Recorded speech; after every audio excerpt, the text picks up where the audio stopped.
We are back, boys. We are back with Season 2 of Revenge of the Iron-Blooded Sword Hound.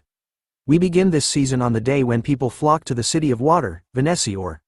It is the capital city of the great empire, Rock.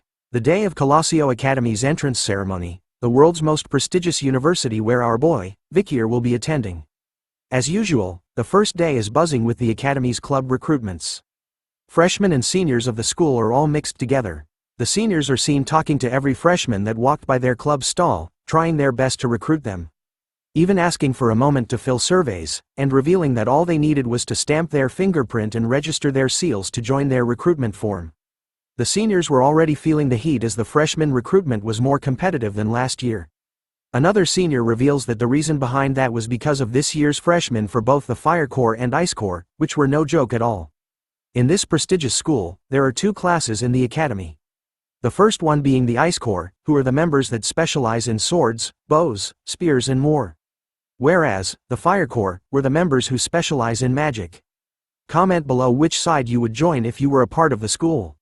Me, personally, Ice Corps, because of our boy Vikir and the Fang techniques. Moving on, in their 4 years, besides specializing in those fields, the students also learn all sorts of general knowledge. The seniors had a list filled with the freshmen who were all gaining everyone's attention right now. The first target of the seniors was a blonde kid called Tudor, who comes from the Don Quixote family, who are famous for their spearmanship. The second target amongst the freshmen was a purple-haired girl called Bianca, who came from the Usher family, not our Usher who sang Somebody to Love with Justin Bieber, but from a family that is famous for their bowmanship. Tudor and Bianca were the freshmen who were tied in first place during the Ice Corps practical exam, and are the first on the most desired people list. After them are our favorite triplets, taking 3rd, 4th and 5th place, are the Baskerville triplets from the Iron-Blood Swordsman family. Since they were a part of the Baskerville family, the seniors knew that no further explanation was needed in introducing them. And finally, introducing another new character to the series, we have one person who has been gaining all the attention in the Fire Corps. An extremely talented freshman, by the name of Sinclair, who has ash-gray hair. She was ranked first in the practical test and second in the theory test. Her outstanding grades were recorded. And lastly, the man we have been waiting for months, the person, whose name turns out to be the #1 student who came first in the theory exam. Vikir, who kind of looks like a nerd right now. We are now faced with a new look, Vikir with glasses. Comment below what you would rate his current look out of 10 right now. As our boy walked through the stalls of the school, he overhears the seniors talking about how there was no need to recruit the nerd that came in first during the theory exam, since they were confident that he would be the type of newbie that will ruin the club's atmosphere. Plus, there were also more than 10 other freshmen who had the same name as Vikir, which would make it troublesome for them to find him. After hearing the seniors speaking about him, Vikir had a nervous sweat drop dripping down the side of his face. In order not to draw attention in the academy, he had ditched the Baskerville surname and entered as a commoner, but he still didn't think it was possible that he would still draw so much attention. Vikir had heard that it's more difficult to enter the academy as a commoner, so it seems like doing well in the theory exam instead of the practical backfired on him. So now, he needed to do his best to avoid attention, in order to move around comfortably and to do the things he needed. But as he walked through the clubs, our boy was being closely followed by the triplet hounds, who were determined to protect their master. After walking for some time around the clubs, a loud commotion of students shouting for a senior to look at them catches his attention. A familiar blonde-haired student was being swarmed by everyone, shouting at her that they were huge fans, and some even claimed to have entered the school just to meet her. They couldn't believe the holiness that was coming out of her and that her beauty was something out of this world. It turns out to be Dolores Lune Quo Vadis, the priestess that Vikir had met during his Assassin's Creed days. She was nervous, being surrounded by a huge crowd of students, so she politely told them to calm down. It turns out that she was school president and vice president of the newspaper club. As she questions the crowd of students about whether they were interested in joining her newspaper club, one of them shouts with a reply that they were only interested in her. Vikir silently watches her from the back, slowly remembering that Dolores was the school president, and someone that he needed to avoid as much as possible. Even though he was hiding his presence, Dolores still somehow manages to sense our boy's aura, turning in the right direction, just in time to see him leaving the area silently. We now turn to see the academy's dorm rooms, where Vikir would be staying. He stands in front of a room's door, wondering if this was it. But as he thinks about it, another person approaches him, asking Vikir if the room he was standing outside of was his. The person was excited to finally meet his roommate, catching Vikir's attention. Vikir's roommate turns out to be a young-looking boy, with a bowl haircut, who introduces himself as PG. Vikir was stunned by the excitement coming out from PG, as our boy actually remembers him from his previous life. Before Vikir had regressed, PG was always a kind guy who helped him and gave him things, while he was here to support the triplets. But Vikir also remembered that PG was being bullied by his wicked roommate back then. Which was the start of the numerous misfortunes that would eventually lead to his end. As they entered the room together, Vikir hoped silently, in his heart, that whatever happened back then, wouldn't come back to this lifetime. PG was excited, informing Vikir that he could choose any bunk bed that he wanted in the room. He even asks our boy if he was going to the freshman welcome party after dinner. Sensing that it was a stupid question, PG reveals that the party wasn't compulsory but all the freshmen would be going there, since if he couldn't get close with his peers or seniors, he expected that their 4 years in school would be difficult. But Vikir replies with a simple nope, I'm not going. Which leaves PG in a completely shocked state. He tries his best to change Vikir's mind about not going, warning him that if he doesn't, the seniors will single him out, and that will eventually lead him to become a loner amongst his peers. He doesn't stop there, he even tells Vikir that a lot of their distinguished seniors were going to come to this orientation.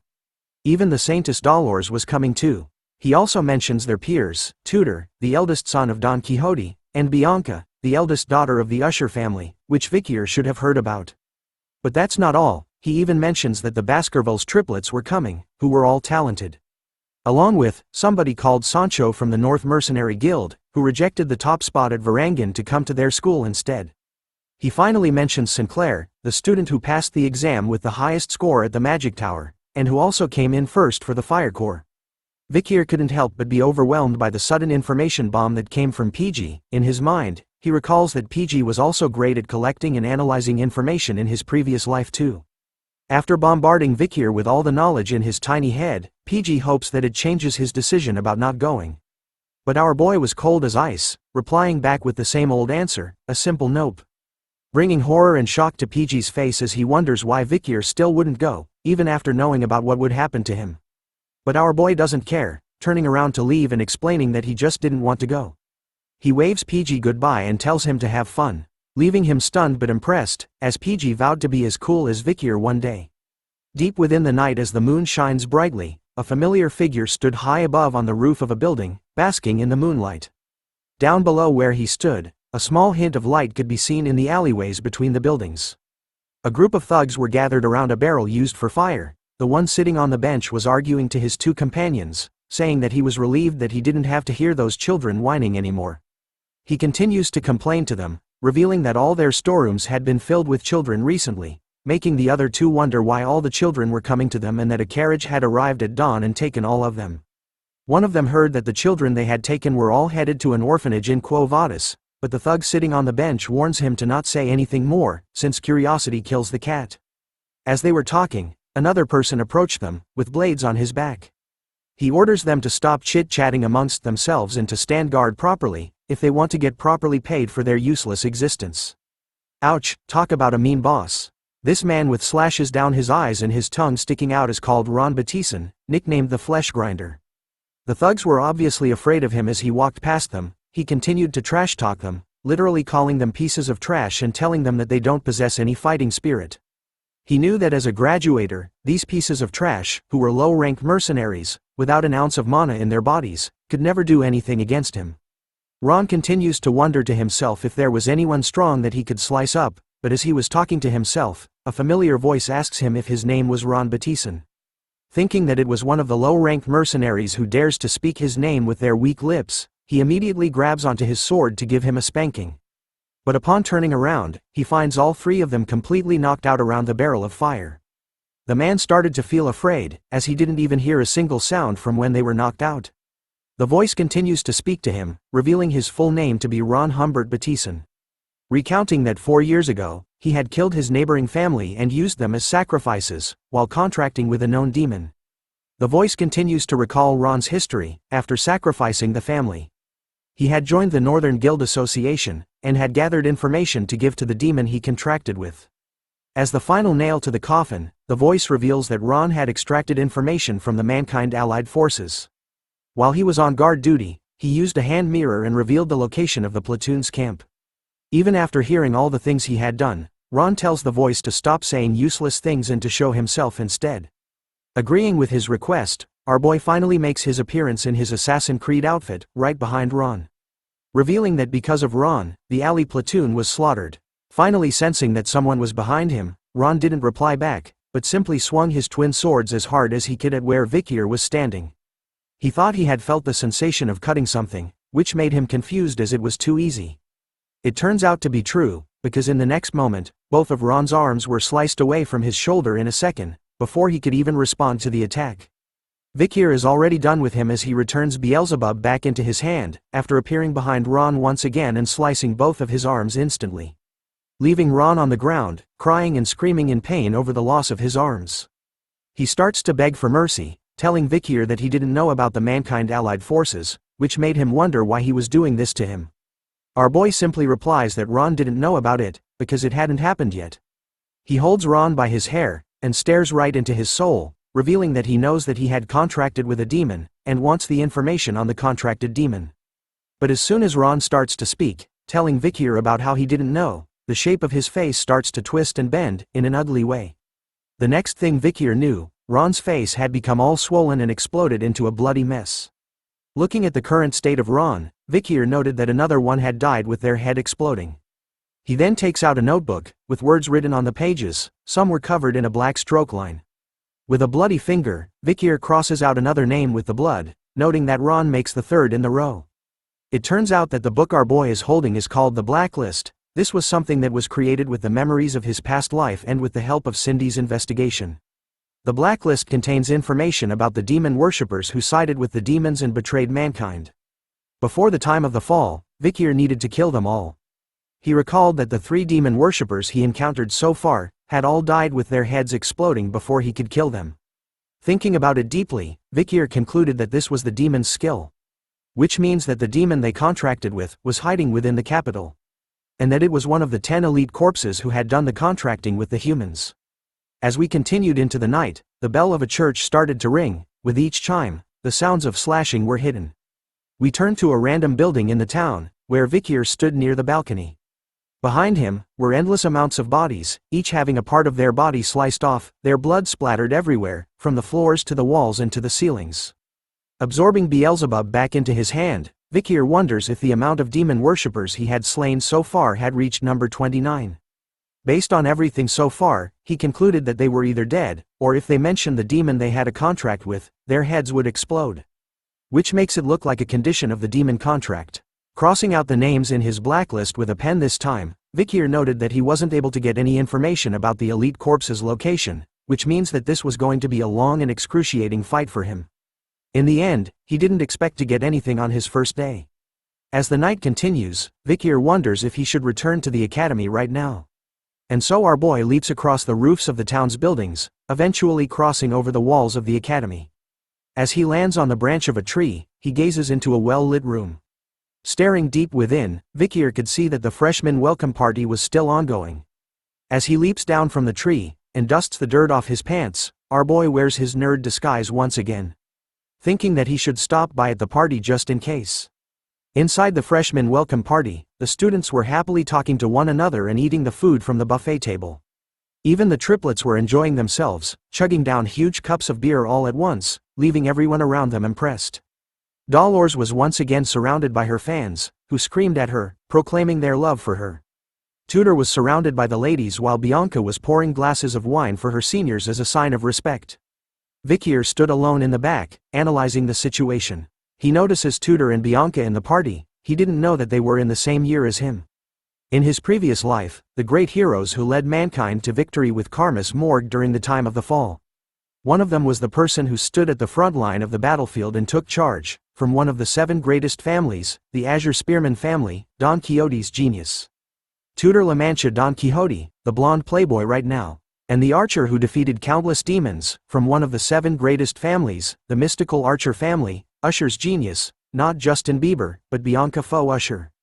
Besides those 2, Vikir was able to recognize a lot of faces he saw on the battlefield. He smiles to himself over this sight, as he didn't expect that he would see them like this. But as he looks around the party again, he wonders if Karmas morgue had entered the academy too. But as he did, PG was shaking as someone asked if they should get some music going. It turns out that PG was being bullied by a senior who was forcing him to sing right now. Vikir could spot our little boy surrounded by a whole group of seniors that were bigger than him.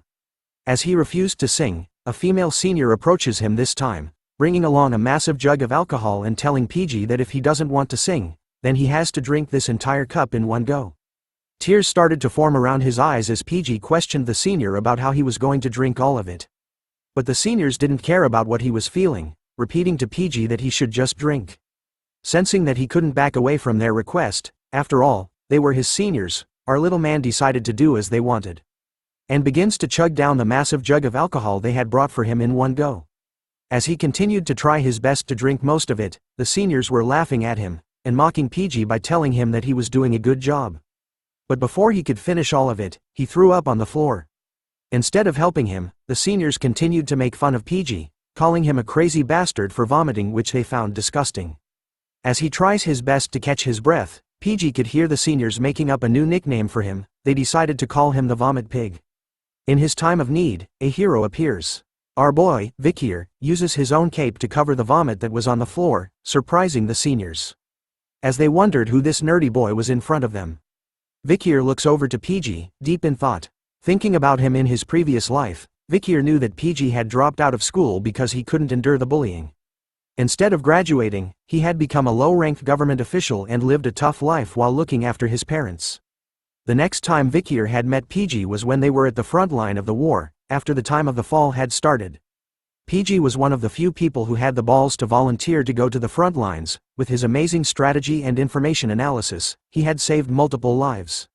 One of those lives was our boy, Vikir. It turns out that this little man was one of the few people that Vikir had respected as a friend. Still stunned upon seeing Vikir, our boy tells him to return to the dorm room first, as he was going to take care of things here. Vikir couldn't just stand idly by while his friend gets humiliated. A senior places his hand onto Vikir's shoulder, asking him about what he was doing and if he was crazy for interrupting a senior when they were talking. The senior takes it a step further, slapping Vikir's face repeatedly till it turns red, asking our boy if he was PG's classmate from Ice Corps Class B, after seeing our boy arrogantly step in like he was confident. But this senior made a huge mistake, as the triplets of the Baskerville clan finally made their appearance once again. All three of them had their eyes lit up with bloodhound aura, fueled by anger, as they witnessed the senior slapping their master. Vikir was still calm and collected. As he pushed his glasses up, his own pair of bloodhound eyes started to light up as he stared at them. The triplets immediately calmed down after recalling the warning they had received from Vikir. He told them before that he was going as a commoner at the academy, and that he would kill them the moment they reveal his identity. A female senior joins in, telling her friend that they shouldn't be rough on the freshmen and instead, they should treat them nicely as their seniors. She then comes up with a nice idea, saying that it would do the trick for them. She offers Vikir a chance. The seniors were willing to let both of them go, if he could drink all of the alcohol that was in the jug in front of them. Not wanting to pull our boy into his problems, PG tells Vikir that he was actually fine, but he ignores his words, and without hesitating, grabs onto the jug of alcohol. And started to pour it down his throat, surprising everyone around him. The female senior was giggling to herself, knowing that the jug was a mixed drink with high alcohol content, containing vodka and rum. So she was confident that there was no way a human could drink more than 1 liter of it at once.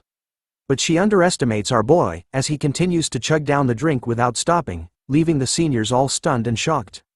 After some time, he slams the empty jug onto a nearby table, wiping off the remains on his mouth. Without wasting any more time, Vikir grabs onto PG and leaves with him, simply telling the seniors that were stunned by what they just saw, a single word, bye. But before they could leave peacefully, the same senior that was slapping Vikir's face grabs onto his shoulder, telling him to wait.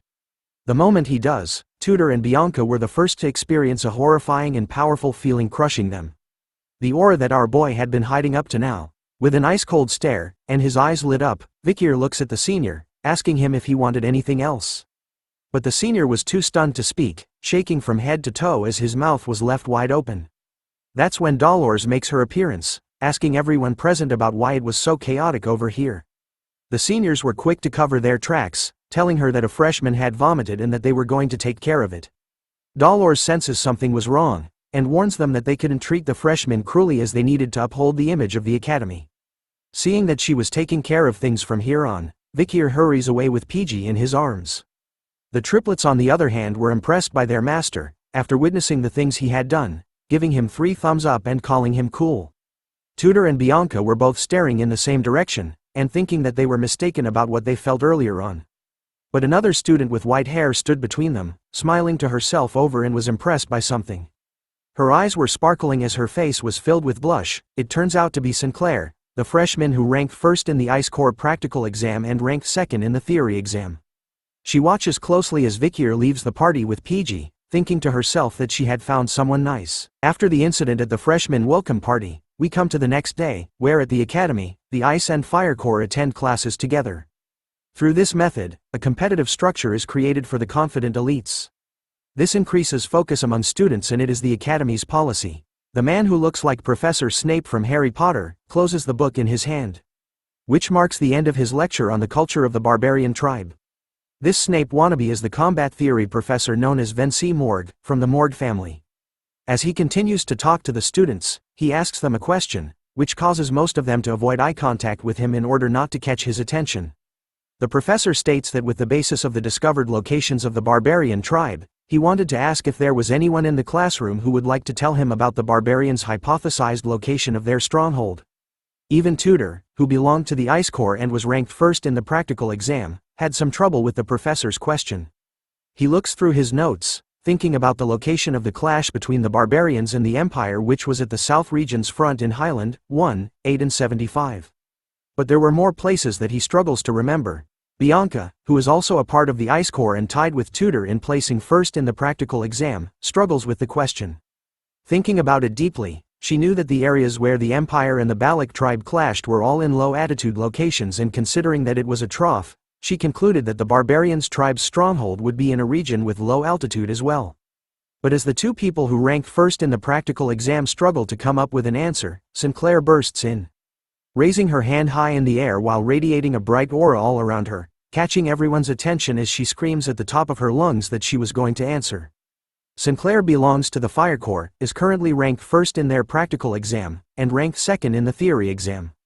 Looking at the student who happily raised her hand to answer, Professor Vincent concluded that she was Sinclair, ranked first of the Fire Corps, and told her to go ahead and reveal her answer to everyone in class. Sinclair spoke about how in the military, according to the published academia, the location of the close fight between the barbarian tribe and the Empire were in Highlands 1, 4, 5, 7, 8, 30, 75, and 207.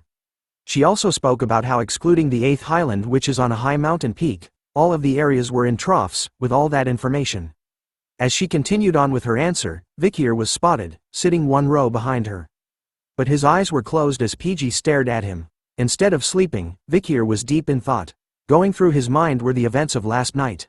Yesterday marked the 29 times he had slain demon worshippers in the city. Something they had in common was that they all possessed a severe stench of demons, and before they died, their so-called faces exploded into a bloody mess each time. Face and explode. With these two facts, Vikir thought that if that was the skill of the elite corpse that was hiding in this capital city, then there was only place he could think of that it would be hiding itself in. He concluded that he needed to ask Cindy for her help in investigating the area around the place he had in mind, but as he was thinking, PG immediately calls out to Vikir, tapping onto his shoulder in order to grab his attention.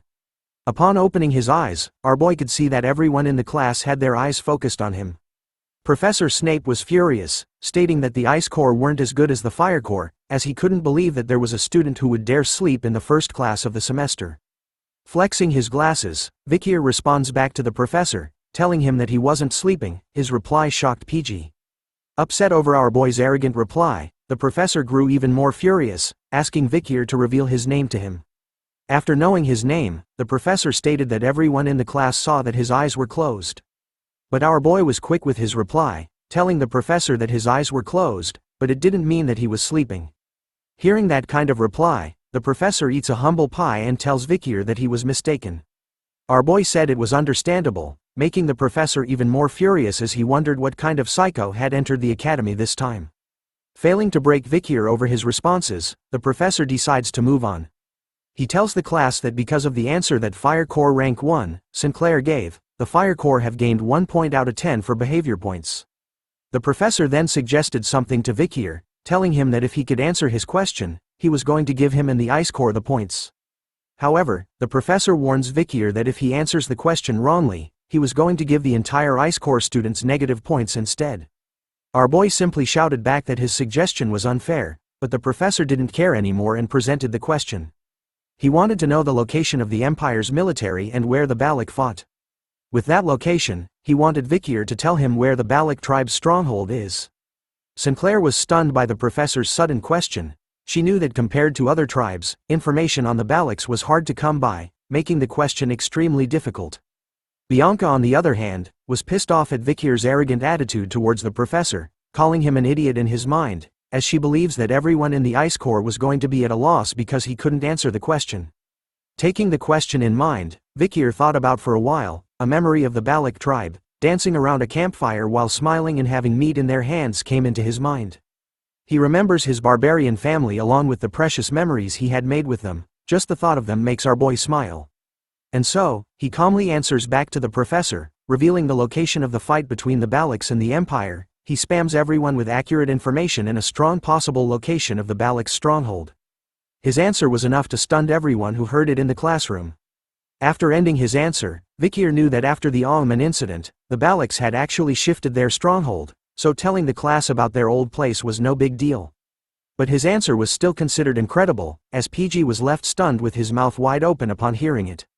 Even Professor Snape was impressed by Vikir's answer as it was exactly spot on. He wonders how it was possible for our boy to know about the thesis that hasn't been verified by the academic world.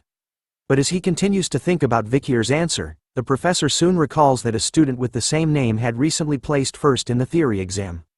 And so, the professor decides to give Vikir 10 points for his answer, while giving the rest of the Ice Corps 1 point each. But after finding out that Vikir had placed first in the theory exam, he decides to humble him by not overlooking the fact that he had closed his eyes during his lesson. So the professor decides to minus 10 points from Vikir. Sinclair was looking at our boy. In her mind, she didn't even notice him because of how common the name Vikir was. Even in his nerd disguise, our boy couldn't hide his aura as she continued to gaze at him, while he stood tall, basking in the rays of the sun. Even Tudor was drawn to Vikir as he continues to stare at him from across the classroom. The other students were talking amongst themselves, realizing that Vikir was the one who placed first in the theory exam, but some didn't care, as all of them almost had a negative score in points. They seemed to believe that Vikir was only a nerd, which makes them want to go and punch him in the face. Looking at our boy, Tudor couldn't help but smirk, after finding the smartest person when it comes to theory. But he wonders how useful that would be during the practical lessons. We now change scenes to a large football-like field, where the students were playing a game called Run Flat, which uses a special type of ball and gloves. It's a sport with 20 people on each team. Points are acquired when the ball is in the other team's goal area. It's against the rules to use mana and weapons. Besides that, it is a game where any method can be used to score goals. The match starts off with a player stomping the ground hard. It turns out to be Tudor, who smashes through the defense line of the opposite team with ease. As he carries the ball to score, he declares to everyone that he was the best when it comes to run flat, and that this was his time to shine. The girls in the stand cheered him on, commenting about how hot he was while Bianca was annoyed, calling the sport barbaric. As Tudor reaches closer to the goal of the enemy team, a familiar three-headed group appears to block his way. It turns out to be the triplets from the Baskerville family. They stand against Tudor together, calling him an arrogant bastard and daring him to try and break through them. Instead of being afraid of the rumored Ironblood swordsman family's troublemaker triplets, Tudor was excited. Much to the triplets' surprise, he didn't face them head-on. Instead, he weaved past two of them easily, leaving them shocked. But before reaching the end, the last triplet makes his appearance, telling Tudor to hand over the ball. Instead of answering back, Tudor simply prepares his left hand, and within a second, a bright blue light appears from it. Wasting no time at all, he slams his fist into the triplet's body, causing what looks like a Rasengan attack to appear on his stomach, knocking him out of his way completely. He tells the triplets that if he had decided to face them head-on, then he was going to lose it all. With only one person alive on the enemy team, Tudor makes a mad dash to the goalpost. After witnessing the powerful move he did, the other students were amazed by him as they could see how strong he was even without any mana or weapons. They had also heard rumors that he was Don Quixote's run-flat prodigy, which was expected of the Ice Corps ace. Running to the goal, Tudor was thinking to himself that there was no point in memorizing theories. As a true fighter, all he needed was the strength to win. But as he continues to run, he notices something in front of him. It turns out to be our boy Vikir, who was the only member on his team left standing in the way of Tudor. Tudor recognizes Vikir as the student who responded back to Professor Snape in this morning's lecture. Our boy was actually annoyed by what was happening right now. He had told the triplets not to send Tudor on his way, and decided to step aside to let him score. But there's a twist. Instead of aiming for the goalpost, Tudor actually decides to mess with Vikir. Thinking that with this body slam, he was going to help Vikir focus more on training his body than studying. Unfazed by what was happening, Vikir showed no reaction at all to Tudor's sudden attack. Instead, he simply stood still, resulting in Tudor falling through the air after he crashed into Vikir. Like a car hitting a wall, it turns out that the impact from crashing into Vikir was enough to knock him out. His face was completely blurred, showing no signs of life. Even Bianca and Sinclair couldn't believe what was going on as they witnessed this sight from the stands. Vikir turns his head to look behind, only to see Tudor finally landing onto the ground with a heavy slam. Thinking about what had just happened, Vikir initially planned on dodging Tudor, but instead, he questions why this blonde kid would just run into him first. Before he could make sense of things, our boy simply fell to the ground as well, moaning loudly in pain because in his mind, he was going to pretend to be injured. The sleeping blonde prince laid on the field completely flat on his back after the incident with Vikir, his face covered in sweat. Moments later, his eyes suddenly opened wide. Tudor was surrounded by his fellow students, as he continued to lay on the ground, confused by what had happened to him. The voices of his classmates asking him if he was okay didn't even register with him, as he wondered what he was doing right now, whether he had fainted or actually fallen asleep during the match. He started to remember what he was doing before seeing the scene in front of him. Tudor had decided during the match to mess with Vikir, who ranked first in theory, for a bit. He was going to tease him by barging into his shoulder a little, but the moment they made contact, everything went black for him, so he couldn't remember exactly what happened. As he sat up, Tudor looked at Vikir, who was dusting off his body. He couldn't believe that a nerd like him could actually knock out the great Tudor Don Quixote. Seeing that there wasn't even a single scratch on our boy, Tudor was determined to test out what happened just now again. Once more, the game was about to begin with everyone getting into their positions at the start of the match. The ball was once again passed over to Tudor, who was thinking that something was wrong with the incident against Vikir, and so, he wanted to do it again to test his own theory. This time, the triplets of the Baskerville family immediately stood on guard against Tudor, while also acting like a shield for Vikir, who simply stood at the back of the field. But as soon as the match started, Bianca and Sinclair, who were watching from the stands, were confused by what was going on. Instead of going for the goal post, Tudor was aiming right for the triplets and Vikir, ignoring the words from his teammates as he charged towards them instead. Tudor confidently challenges the triplets and Vikir once more, which the triplets happily accept, replying to Tudor that he wasn't going to get past them this time round. Once again, the triplets failed at blocking and intercepting Tudor, who held the ball and got past them easily a second time. His eyes were completely focused on Vikir this round, charging towards our boy at full speed. Vikir watches closely as the blonde kid continues to run in his direction. He thinks about how he had ordered the triplets to keep Tudor away from him, but at the same time, he wonders why Tudor was so serious about coming towards him now. The genius spearman was revved up, his eyes were locked onto our boy, no longer seeing him as human but a target now. Tudor was serious. He knew that what happened to him was no mere coincidence. So he decides to use the Azure Spearman family's run-flat secret technique, Saint Spear Tackle. Yes, this powerful family actually created a killer move for a ballgame.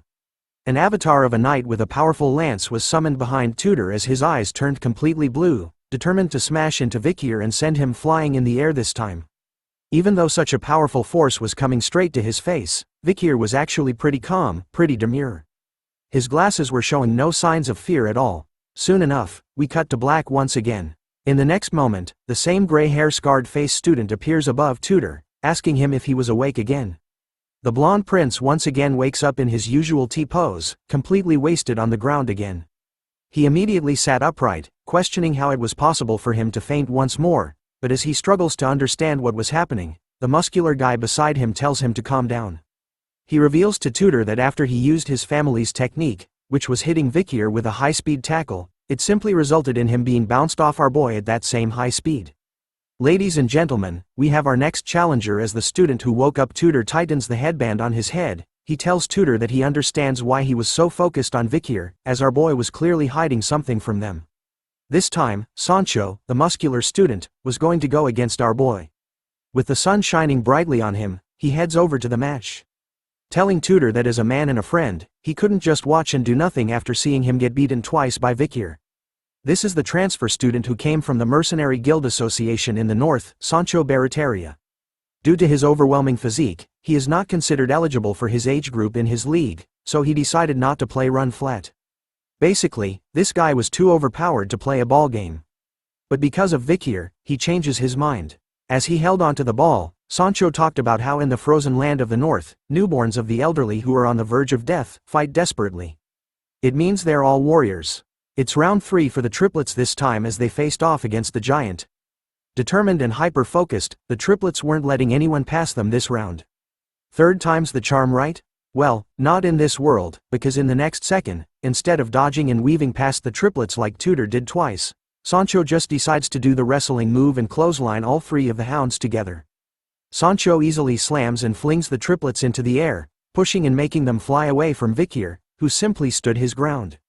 As they flew past their master, our boy was pissed off this time. His eyes were glowing red behind his glasses, whispering to the triplets if they wanted to die. The triplets could only cry as they flew past their master once again, apologizing for their 3rd failure in a row while in the air. Even after sending 3 people in the air, Soncho wasn't stopping his attack. He charges straight at Vikir like a bull. His face was filled with determination, just like how Tudor was from before, in order to reveal what Vikir was hiding from them.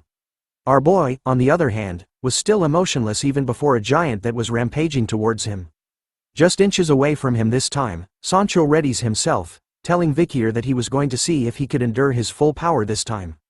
With his hand raised up high in the air, Soncho lands a full blow onto Vikir's stomach with all his might, causing a loud bang. But the moment he got into contact with our boy, all he could feel and sense was that he was hitting a huge mountain of stone. The feeling in his arm was shocking to Soncho, who was known for his powerful strength. His hand was shaking as he tried to move Vikir by a little bit. Even after being hit by Soncho's full strength, Vikir didn't feel anything at all. Instead, he was thinking that he should play along with what Soncho wanted. So he purposely jumped backwards with a bit of strength, pretending that Soncho's attack had actually done something to him. In order to make sure it was right, Vikir created skid marks on the field with his body, even crashing into the ground like the triplets did. The other students who were watching were amazed by what they witnessed. They couldn't believe that Soncho had broken through the enemy team's defense. But some of them wondered if the guy he pushed was still alive. Unknown to the other students, Soncho, completely aware of what was really going on, couldn't help but stare at his shaking hand, wondering what that feeling was he just experienced and if Vikir was actually human. Distracted by the weird sensation that Vikir gave off, Soncho was unaware that one of the triplets had recovered from his attack and sneaked up to him. Within seconds, the triplet had stolen the ball from him and made a mad dash towards the goal. Before long, the referee blows the whistle, announcing the end of the game. It turns out that thanks to the triplets, Vikir's team had won the match. As the team continued to congratulate the triplets on their sneaky win tactic, Vikir finally got off the ground and started to dust himself off. But then someone pours a bottle of water onto his head. It turns out to be Soncho, who praises Vikir as he knew that he was the secret contributor to Class B's victory. Even Tudor was impressed by our boy, who retired because of their win. He reveals that he had initially planned on teaching Vikir a lesson during the practical lessons because he was jealous, but then came to a realization of how shameful that was, and apologies to our boy for his rude actions from before. Soncho was even more interested in Vikir, asking him about what exercises he did in order to have such a solid build. He even thought that Vikir had used mana during the match. Taking off his headgear, Vikir reveals that he was just a commoner, and didn't have an ounce of mana to use. Tudor was sad to hear that, calling it a shame. If he had received proper training, combined with his current blessed body, then he was sure that Vikir would have been an expert like him. As the 3 of them chat, Tudor's cheerleading squad arrives, calling out to them to use the towel they brought to wipe their sweat. Once again, the ladies' man was doing his business while Soncho hands Vikir a towel to use. The Azure Spearman family's hero, Tudor, and the Mercenary Guild's ace, Soncho. One day, they will become heroes who will save mankind by hunting an endless number of demons during the time of the fall. As he took off his glasses, Vikir couldn't help but smile to himself. After all, he found it strange to see that these 2 gentlemen had a past like this. The moment he reveals his face, everyone around, from guys to girls, were all stunned by what they were looking at. Even Bianca and Sinclair were blushing hard, while watching from the stands. As our boy wipes the water from his head, basking in the rays of the sun. His toned body etched into his stretch, revealing the fine lines and curves. Everyone couldn't believe how handsome the nerd they knew was underneath the glasses he wore. Unknown to Vikir, he didn't know that from this point onwards, his days at the academy were going to become more troublesome. The scene changes to nighttime, where we chance upon a mansion. A man with a purple goatee was horrified by something, as Vikir's voice could be heard. Revealing that this man is Lloyd Dokeseller, 52 years old. Wearing his Assassin's Creed uniform, you guys know that it means it was demon hunting time. Multiple dead bodies surrounded the two of them, with the floor covered in blood as pieces of meat were flung everywhere. Vikir cornered the man to a statue, revealed as the leader of the information house and the headmaster of the orphanage. Vikir knew that Lloyd had conspired with the demon he was hunting, and sold children from high-ranked families. "Did you think you would go unnoticed?" questioned Vikir as he threatens him with Beelzebub. Lloyd was horrified to see the kind of aura that Vikir was showing off. Due to its solid nature, Lloyd thought that Vikir was a swordmaster. Hearing that, the man was almost right. Vikir's aura was pretty much in a solid state, but is still closer to liquid. To be specific, he was currently at the highest level for a graduator. Instead of slicing him into bits, Vikir offers the man a chance at redemption.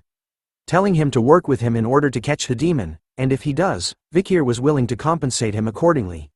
Even at death's door, Lloyd hesitates to help. As Vikir waited for a reply from the man, something happened.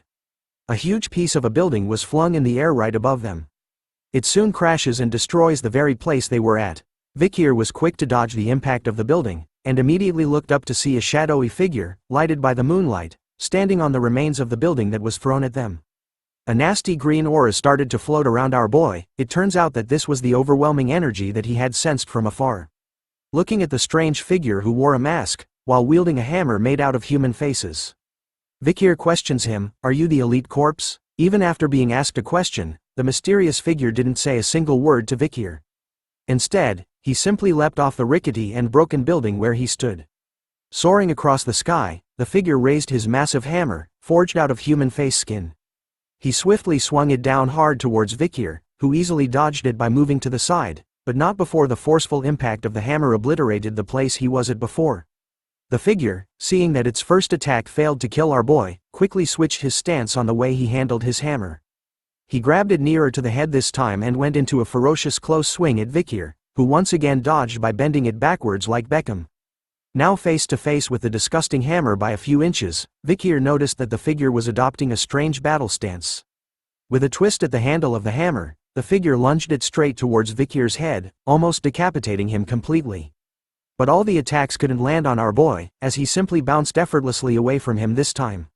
Standing on guard, Vikir was able to quickly analyze the unique characteristics of the opponent he was fighting right now.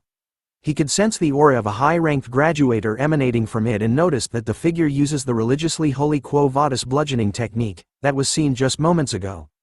Combining all these facts together, Vikir realized that the mysterious figure in front of him was not the elite corpse he had been hunting for these past few days. This made him wonder, did a demon infiltrate the religiously holy nation? But knowing them, he knew about how they had their own corrupt sectors too. This made him think that the guy in front of him right now was simply a servant who works under the 10 elite corpses. Unsummoning Beelzebub back into his hand, Vikir tells the figure that if he kills him, then he might be able to meet the 10 elite corpses. Him coming here was perfect for our boy, since he was getting annoyed from having to constantly get rid of trash like before. But this time was different. He could actually let loose for a while. After saying that, the man with the hammer leapt gracefully into the air again, hoping to land a blow onto our boy. This time, there was an impact. The sound was loud enough to send shockwaves through the air. It turns out that instead of using his blade, Vikir was going in for close combat. He blocked the massive hammer strike by just using one of his legs, doing a horizontal leg split, Jean-Claude Van Damme style. Instead of your typical shouting of the word, "What?" the masked figure simply lets out a grunt noise, surprised that its attack was stopped by a single leg. But wait, there's more. Vikir was on the attack this time. He charged his arm with the blood-red aura of the Baskerville power. In just 1 second, he managed to land 5 Rasengan-like injuries onto the masked figure's body, before ending the attack with a powerful right hook to the side of its ribs. Sending it flying into the nearby abandoned building. As it enters the building, the masked figure seems to be able to withstand Vikir's powerful blows. Wasting no time at all, our boy also leaps into the building, following closely behind. As the masked figure tried to prepare another attack with a swing of his hammer, our boy was way faster. In an instant, he snapped the arm of the masked figure so fast that it couldn't even react to the attack. With only its right arm on the hammer, Vikir teleported behind it in an instant, with swift and deadly precision. He elbows and knees the masked figure's only remaining working arm, breaking it completely like its other arm. Even after breaking both of them, Vikir isn't done. He flips over, grabs its shirt, and flings it to the other side of the room.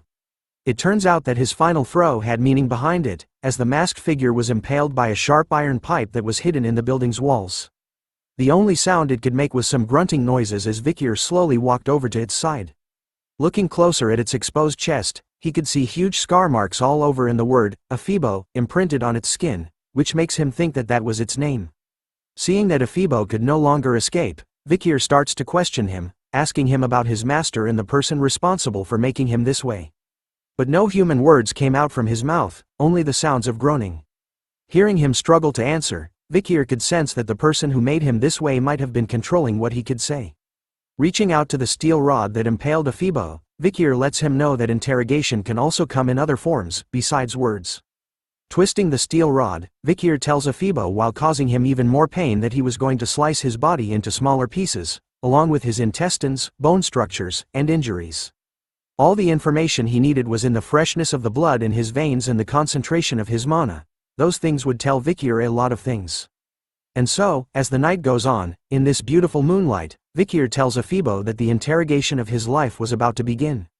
After the interrogation went on for quite some time, Vikir could hear the sounds of someone calling for help coming from the rubble in the middle of the square from before. So he went to check out what it was. Upon lifting up the rocks, he saw that Lyad had actually somehow survived the attack from Afibo, where he threw the building at them from the start. Knowing that he was actually a poison seller, Vikir reminds the frightened man that if he wanted to live, then he should know what he has to do, which was to tell our boy everything he needed to know. Unlike before, Lloyd was actually considering helping Vikir, asking him if in exchange he would spare his life, but Vikir warns him that it would depend on the type of information he provides. As the two of them were busy negotiating, another mysterious figure appeared, standing high above on a building nearby and watching the two of them closely. It turns out to be a human wearing a familiar uniform. Lyad finally breaks and shouts to Vikir that he was going to tell him everything, revealing that in the headmaster's room, there was his safe. But the moment he does, the Sharingan appears. Just kidding. This ain't Naruto, or is it? An eye appears with a unique green symbol on it, causing blood stains to appear around the eye as well. The moment the eye appeared, Vikir could sense which direction it came from and turned to see what it was, but it was too late. The mysterious third party had already disappeared from the building's rooftop. After sensing that strange feeling, it somehow feels familiar to our boy. But because his attention was drawn somewhere else, he doesn't notice the fact that Lloyd was busy puking out 3 other heads from his mouth. Ew, ew, ew. As soon as he turns to see Lloyd, a bright green light appears. Soon enough, a huge green explosion occurs, destroying everything in its path. The bells of a nearby church began to ring as the explosion was heard by everyone in the city. The people were coming out of their homes, shouting that there had been an explosion as a battalion of soldiers made their appearance. They headed towards the scene of the explosion and could see a huge smoke cloud in the distance. As the soldiers were watching the smoke, Dolores made her appearance, questioning them on what was going on and whether there were any casualties.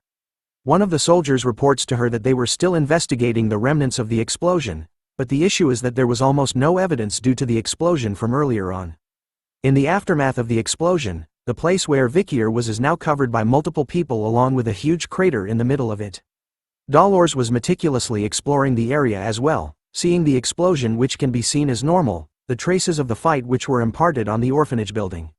As she looked around, she could only wonder what kind of evil was fought in this very place.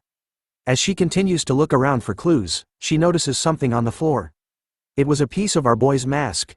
Part of it had been broken off. Upon seeing it, Dolores quickly kneels down to cover it with her skirt, hiding it from the nearby soldiers. One of them notices her strange actions and asks if she was feeling all right. Dolores, in her kneeling position, simply replies that she was feeling a bit sick.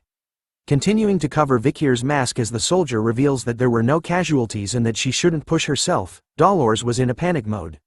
After all, she was flustered and hid part of the mask because she knew that it belonged to the Night Bloodhound. We start off this part back with Professor Snape, who appears with an annoyed look on his face as usual. It turns out that we're back in the classroom, where a giant scorpion-like creature, the size of your mama, oh snap, lies on the table beside him.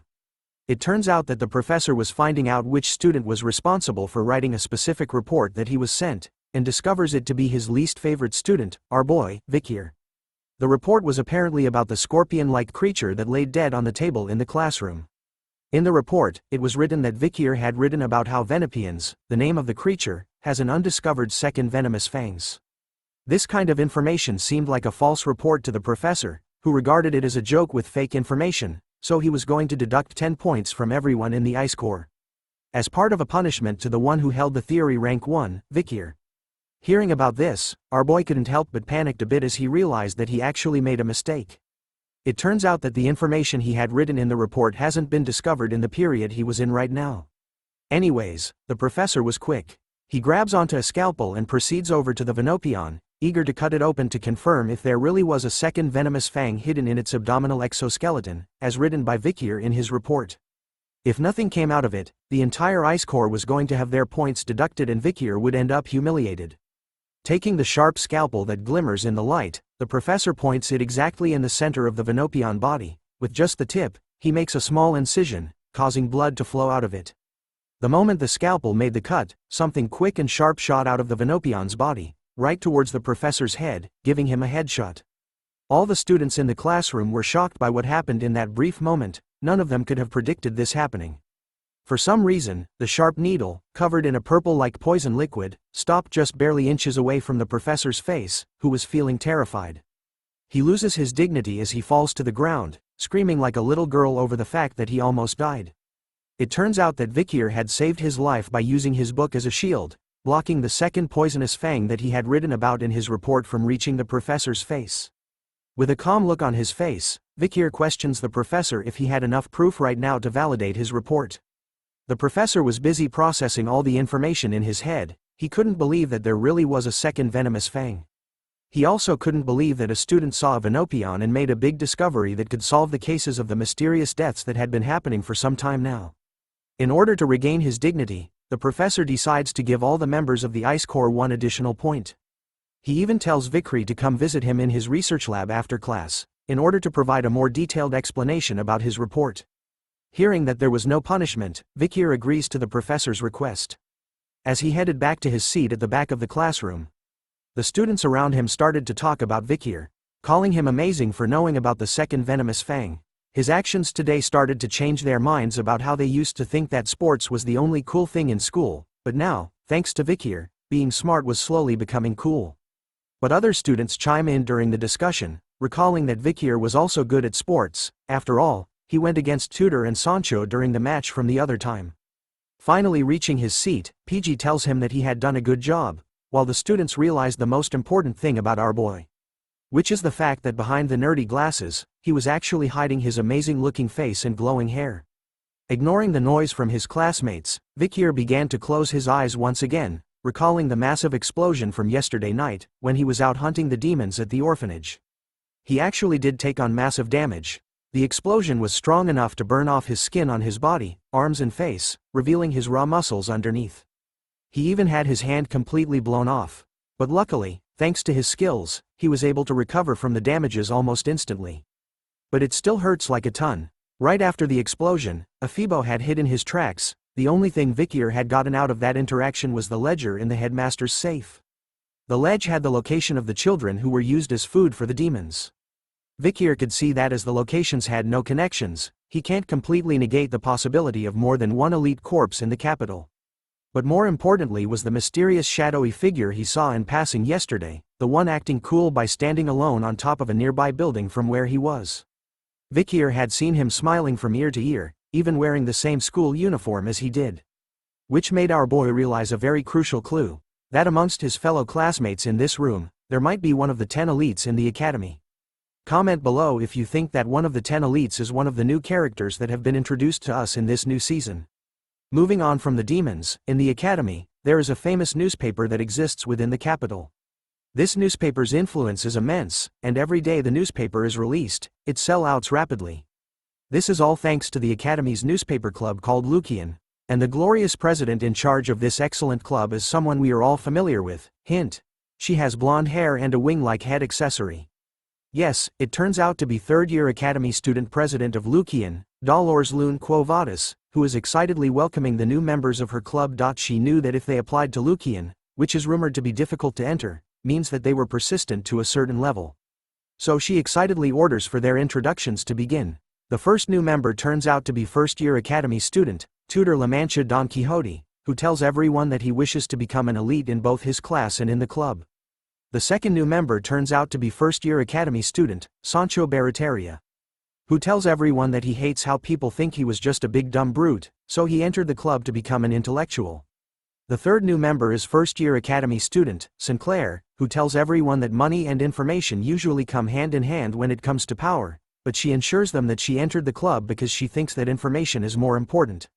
The fourth new member is first-year Academy student, Bianca Faux Usher. Her introduction was simple, telling everyone that she simply chose the club with the clearest vision, and that she was going to do her best.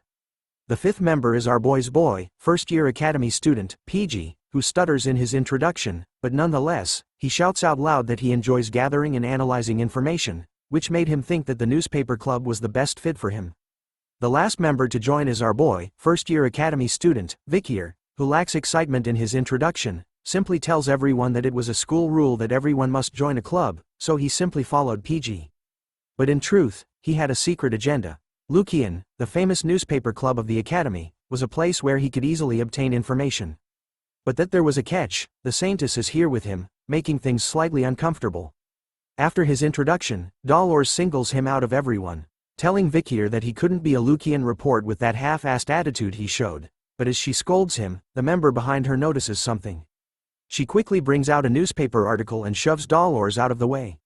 In an excited tone, she questions Vikir if he was the one in the newspaper, as she actually found him familiar, and couldn't believe that such a famous student would join their club. It turns out that the club had written an article about our boy during the match. The title is, Exclusive. Who is the Ice Corps freshman who appeared in the run-flat match? An unknown freshman who attended yesterday evening's physical education class. Looking at the article, Vikir remained silent while Tudor laughed out loud, pointing out that person captured in the photo was our boy. Even Dolores was clueless about when this report had been released. It turns out that the girl beside her was called Anna, a third-year Academy student, and also the vice president of Lucian. She proudly tells Dolores that she had gotten information about a handsome freshman, so she finds that if she didn't release such information, then she couldn't call herself a reporter. After hearing that kind of answer, Dolores was defeated and took a step back. Anna took over the introduction, revealing to the first years that the second-year students had already gone out to collect news, so she decided to start their activity with everyone that was present here now. 2 articles were presented, with the day, month cancelled out. It was actually something that happened at the dawn of last night. A suspicious unidentified assailant appeared and burned down a certain orphanage in town, down to the ground. Everyone in the club was now sitting around a table, reading articles presented to them. PG was the first to know what it was, and questions if the article given to them was about yesterday's explosion in the capital. Anna reveals that it was true and that on the day of the incident, she had obtained news when he went outside the academy. She further tells PG that the club had hypothesized that the person behind this incident and that the one behind the recent murder in the capital were the same person. What's shocking about the incident at the orphanage was that the majority of the children's bodies at this organ gauge had been identified. After hearing about it from Anna, PG quickly whispers into Vikir's ear, asking him if he thinks that the mysterious person they were looking for was the one responsible. Our boy didn't reply back, but simply thought that the dead children's bodies were the doing of the demon that he was hunting. After revealing all the information about the incident, Anna decides that it was time for them to determine the headline of the article they'll be sending out. Everyone started to write down their ideas about what would be the best headlines, from the birth of a terrible villain greater than the appearance of a monster causing chaos outside the academy, what are the Imperial Guards doing, an unparalleled villain and a challenge to the Quo Vadis family, the children who died suspiciously. Who is the one behind this? After some time, Bianca was reading through what everyone wrote, and said that none of them were impactful enough. Tudor agrees with her words, wondering if it was because the villain's name was still unknown. Giving examples for cruel criminals who have nicknames like Jack the Ripper and Bluebeard were given to them. Anna calls out Tudor's idea for giving the villain a nickname good, which immediately made him give out his idea of a nickname, which was the Death Side Shadow Master. Which Anna immediately rejects, calling it a shit nickname and sending Tudor down into a sadness spiral. And so, the group started to come out with various nicknames, ranging from the explosion demon that brings misfortune, which was too long, so another suggestion was the orphanage killer, which sounded impactful, while another suggestion was Mr. Terrorist. As the group started to debate against one another over which nickname was best suited for the villain, Dolores was eerily silent, not speaking a single word during the entire discussion. The first words she spoke during this session were the words, "The Night Bloodhound." It turns out that after reading about the incident in the article, she recalled the mask that she had picked up at the scene, which definitely belongs to the Night Bloodhound, making her wonder why he was there at that time. After seeing him in person, she found him as a type of person that didn't want any type of rank or wealth. He even diligently treated the people of the slums who had the Red Death. She could see that his devotion and love towards the poor people were real. Because of those actions, Dolores had thought that Vikir had stolen the Saintess tear for a great cause, but his appearance at the scene of the incident made her question his true nature, making her believe that he might have really killed the headmaster and the children at the orphanage. But she believes that what she saw at the slums was accurate and that he wasn't evil. If the Night Bloodhound is a criminal, then she was sure that he would have his reasons. Distracted by her thoughts, Anna actually hears the name Dolores had spoken out by mistake, which catches her attention. Looking up to the table, she saw that everyone was staring at her. They all liked the nickname of the Night Bloodhound as it was a barbarian tribe's naming style, which sounded really violent. The rest of the group agrees with the nickname, finding it gloomy and negative, perfect for a criminal. Dolores immediately covers her mouth, embarrassed that she had mistakenly mumbled the Night Bloodhound's name out loud to everyone. Seeing that the nickname was settled, Anna suggested the title of the article to be "Who is the Night Bloodhound?" That's filling the capital with fear. But Dolores was quick to defend the Night Bloodhound, reminding Anna that the Lucian articles must only contain the truth, and that it hasn't been confirmed yet if that person is the criminal. As the president and vice president battled it out, Tudor turns to Vikir, asking about his opinion on something. Tudor wanted to know about Vikir's thoughts on whether the Night Bloodhound was evil or not. Our boy simply replied that he didn't care about that, but in his mind, he couldn't believe that he would hear the Saintess say the name of the Night Bloodhound out loud like that. Not accepting the answer that he didn't care, Tudor goes in for a hug, forcing Vikir to choose if he really had to. Seeing that Tudor wanted a real answer, Vikir thought about it seriously for a moment. So he changed his answer and spoke these words. "What I know for certain is that they're not virtuous, so they're evil." Just as Tudor was about to agree with Vikir's words, Dolores slams her hand heavily onto the table, catching their attention. She was standing upright, shocked by Vikir's words that the Night Bloodhound isn't virtuous. Her eyes were completely focused on our boy, asking him about how he was so sure about that. Seeing her reaction, Vikir was actually stunned and confused by what was going on. Even Tudor's hand was sweating heavily as he let go of Vikir's shoulder, sensing the danger that our boy might be in. Thanks for watching the latest part from the voice of Manhwa. Subscribe for more content and don't forget to comment below what you want to see in the future. Like and share for more.